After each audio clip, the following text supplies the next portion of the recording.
Assalamualaikum warahmatullahi wabarakatuh. Perkenalkan, nama Bapak Hifzul Malik, panggil aja Pak Malik. Bapak di sini akan mengajarkan mata pelajaran pendidikan agama Islam untuk kelas 2 SD. Nah, sebelum kita melaksanakan pembelajaran, alangkah baiknya kita berdoa. Nah, untuk doa, teman-teman bisa ikuti Bapak.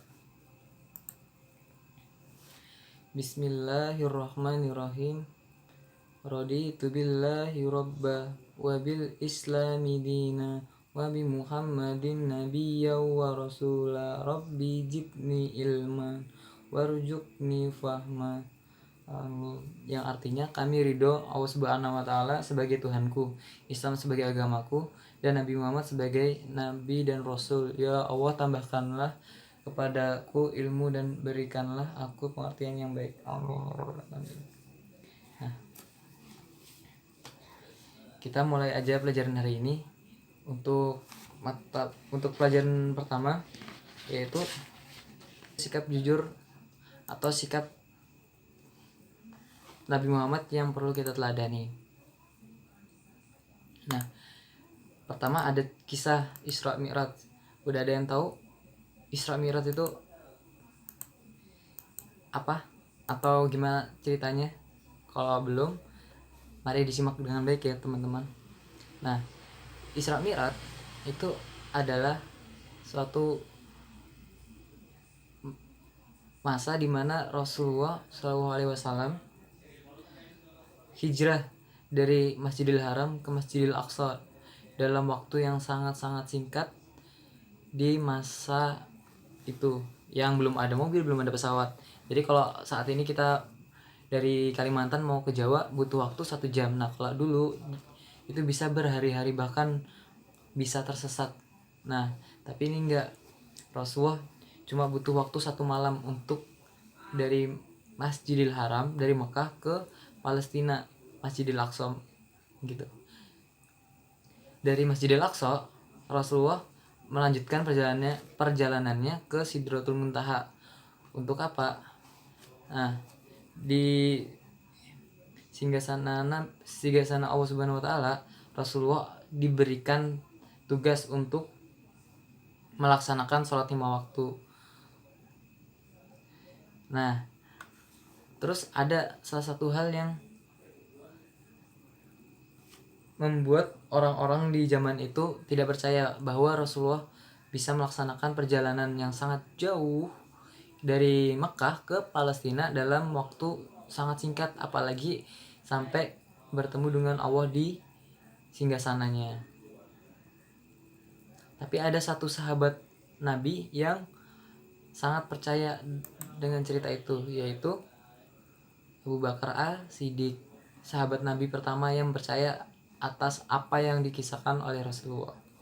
Terus ini ada ayat yang menceritakan atau menjelaskan tentang cerita ini, yaitu Qul in kuntum tuhibbuna waha fattabi'uni yuhibbukumullahu wa yaghfir lakum dunubakum wallahu ghafurur rahim.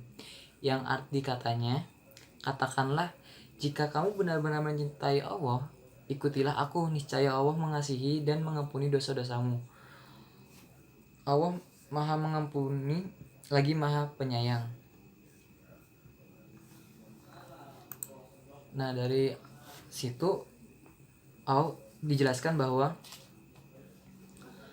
Allah itu Maha Pengampun lagi Maha Penyayang. Jadi seburuk apapun perilaku kita yang sudah pernah kita lakukan, Allah selalu mengampuni selama kita benar-benar mencintai Allah dan mengikutinya. Nah, terus ini ada beberapa sikap-sikap jujur yang bisa kita contoh dari Rasulullah yang dapat kita teladani dan akan mendapat dampak positif. Ngomong-ngomong nih, teman-teman tahu nggak sejak kapan Rasulullah itu diberi gelar Al-Amin? Ada yang tahu arti Al-Amin? Nah, Al-Amin itu adalah sifat jujur.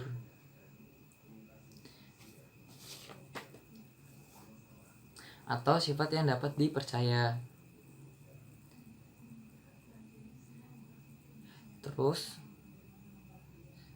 Rasulullah ini mendapatkan gelar alamin dari kecil. Jadi dari beliau ikut kerja atau berdagang, beliau selalu jujur, dan bila dikasih amanah beliau selalu melaksanakannya dengan baik dan tidak melakukan kecurangan sedikit pun.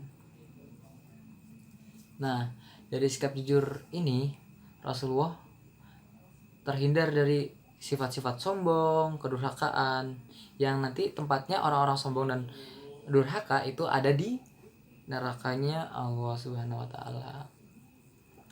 Nah,